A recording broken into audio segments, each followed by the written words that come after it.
ఈరోజు నూనెంకాయ చేస్తున్నాననమాట. చాలా రోజుల తర్వాత నూనెంకాయ చేస్తున్నాను. చాలా రోజులే కాదు, 2, 3 సంవత్సరాలు అయింటది మా ఇంట్లో నూనెంకాయ చేసుకొని నేను. ఎందుకంటే మా ఆయన నూనెంకాయ అంటే తినడు. అందుకని నేను వంకాయే కాదు, వంకాయే తినడు అసలు ఈయన. నాకు ఒక్కదానికి ఏం చేసుకున్నానులే అని చెప్పేసి నేను మానేసున్నాననమాట. నిన్న మా తమ్ముడు భార్య వచ్చేసి నాకు వంకాయ కూర, నూనెంకాయ కూర తినాలని ఉన్నది, చేయమని అడిగింది.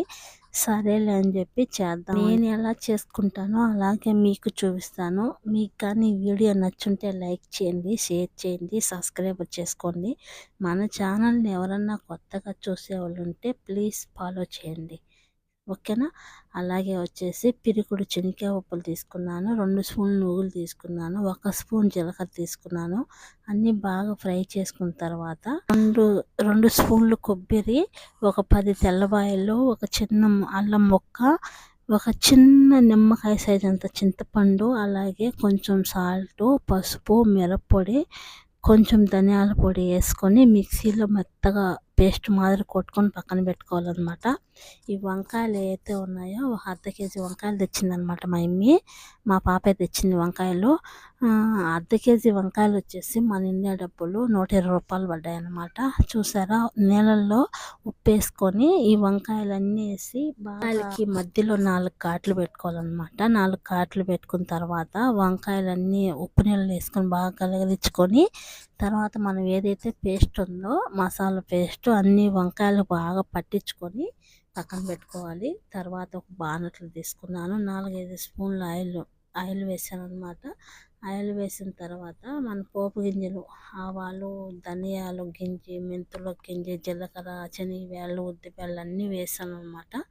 అన్నీ వేసి కొంచెం ఫ్రై అయిన తర్వాత 2 ఒట్టిమిరపకాయలు కూడా వేసాను. అలాగే కరివేపాకు, ఎర్రగడ్డలు వేసాను అనమాట. ఎర్రగడ్డలు కూడా వేసుకొని బాగా ఫ్రై చేసుకోవాలి. ఎర్రగడ్డలు కొంచెం గోల్డెన్ కలర్ వచ్చేంత వరకు ఫ్రై చేసుకొని, తర్వాత వచ్చేసి మన వంకాయలు ఏవైతే ఉన్నాయో ఆ వంకాయలు ఎత్తి ఆ నూనెలో వేసుకోవాలన్నమాట. ఎందుకంటే ముందుగా నూనెలో వంకాయ వాడిస్తే చాలా బాగుంటుంది. నూనెకాయ చాలా టేస్టీగా కూడా ఉంటుంది అనమాట. వంకాయలు ఇలా వాడ్చుకుంటేనే నూనెకాయకి చాలా టేస్ట్ అనేది వచ్చేది.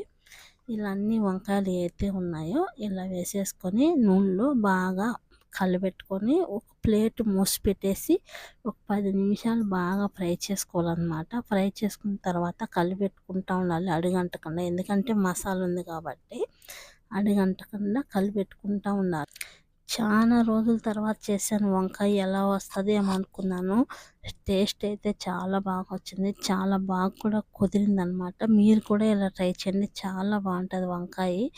వంకాయ అంటే గుత్తి వంకాయే, వంకాయకి నూనె వంకాయ చెట్టు అవుతుంది, ఇంకే కూర రుచి ఉండదు అనమాట. వంకాయ అంటే నూనె వంకాయే. మీరు కూడా ఇలా ట్రై చేయండి, చాలా బాగుంటుంది అనమాట. ఇలా బాగా వేగిన తర్వాత చూసారా, వంకాయ మారి కలర్ మారిన దాకా వేయించుకోవాలి.